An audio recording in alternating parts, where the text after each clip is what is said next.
2010ஆம் ஆண்டு. அப்போது திமுக ஆளுங்கட்சி, அம்மா அவர்கள் எதிர்க்கட்சி. ஒரு பெரிய மிரட்டல் விடுத்து அம்மா அவர்களுக்கு எதிராக மதுரை மாவட்டத்தில் பல இடங்களில் போஸ்டர் ஒட்டியிருந்தார்கள்.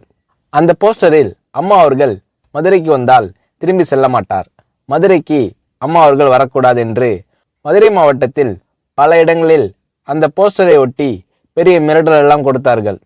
அதேபோல் ஜெயா டிவிக்கும் மிரட்டல் தொலைபேசிகள், மிரட்டல் கடிதங்கள் வந்து கொண்டிருந்தது. ஜெயா டிவியின் செய்தி பிரிவினர் இந்த மிரட்டல்களை பற்றியெல்லாம் தியாகத்தலைவி சின்னம்மா அவர்களிடம் சொல்லி அம்மா அவர்களின் கவனத்திற்கு கொண்டு சென்றார்கள்.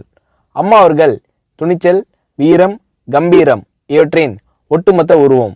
அதனால் புரட்சி தலைவி அம்மா அவர்கள், நான் மதுரைக்கு போய் தீருவேன், பொதுக்கூட்டத்தில் பேசியே தீருவேன், எது நடந்தாலும் எதிர்கொள்கிறேன் என்று சொல்கிறார்கள்.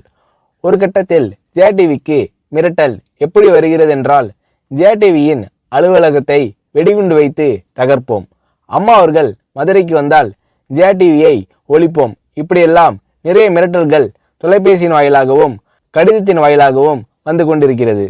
இந்த மிரட்டல்களை எல்லாம் கடந்து அம்மா அவர்கள் மதுரைக்கு சென்று பிரம்மாண்டமான பொதுக்கூட்டத்தில் லட்சக்கணக்கான மக்கள் மத்தியில் எழுச்சி உரையாற்றும் போது, ஒரு எதிர்க்கட்சியின் தலைவி என்ற முறையில் என்னை நீங்கள் மிரட்டுங்கள், ஒரு எதிர்க்கட்சியினை நான் நடத்துகிறேன் என்பதற்காக கழகத்தை மிரட்டுங்கள், ஜெயா டிவியை எதற்காக மிரட்டுகிறீர்கள், ஜெயா டிவியின் அலுவலகத்தை நீங்கள் தகர்ப்பீர்களா, ஜெயா டிவியை நீங்கள் ஒழித்து கட்டிவிடுவீர்களா, பார்க்கலாமா, ஜெயா டிவியை ஒழித்து கட்டிவிட்டால் என்னுடைய அரசியல் குரலை ஒழித்து விடலாம் என்று கனவு காண்கிறீர்களா?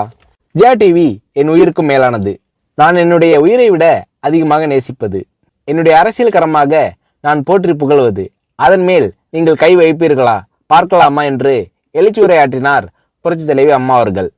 இப்படியெல்லாம் அம்மா அவர்களின் அன்புக்கும் மரியாதைக்கும் பாத்திரமாக ஜெயா டிவி இருந்தது.